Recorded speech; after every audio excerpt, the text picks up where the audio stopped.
The city of idols. Remember these? It was a sculpture form of artistry as defined by the world. These were called cows on parade that could be found conspicuously throughout Pennsylvania. Now we have Dynamite Summer, a plethora of sculptures of dinosaurs throughout the city. On one hand, artists, sculptors, painters, photographers, and families are excited about these things, and they call it sculptured art. But like anything, the word of the Most High clearly identifies every practice, every belief, every religion, and all the secular doings of man. If you Google the word idol in the Bible, you will find over 100 verses that denounce and warn against creating such things. This is the city of idols.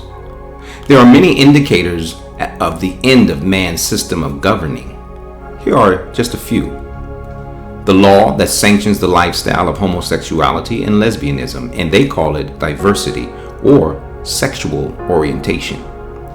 Aborting unborn children while the lawmakers debate the foolish philosophy whether the unborn child is a human or not. Same-sex unions sanctioned and celebrated by the President of the United States. Inclusiveness of all religions as one in the same, relegating the way of the Most High as a personal interpretation of sorts.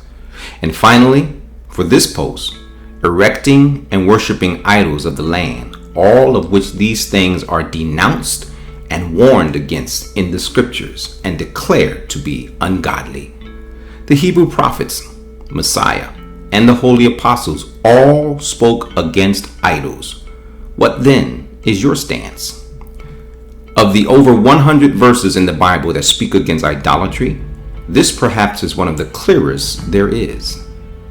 Do not make idols for yourselves, and do not set up carved image or a pillar for yourselves, and do not place a stone image in your land to bow down to it, for I am Yahweh your Elohim.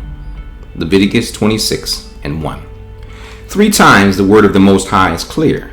Do not make, do not set up, do not place a stone image. If you are wondering the biblical definition of an idol, the Most High makes it perfectly clear. Lest you should do corruptly and shall make for yourselves a carved image in the form of any figure, the likeness of male or female, the likeness of any beast that is on the earth, or the likeness of any winged bird that flies in the heavens, the likeness of any creature that creeps on the ground, or the likeness of any fish that is in the water under the earth. Deuteronomy chapter 4, verses 16 through 18. This certainly covers all facets of creation, both in the human world, animal world, creatures of the earth and sea.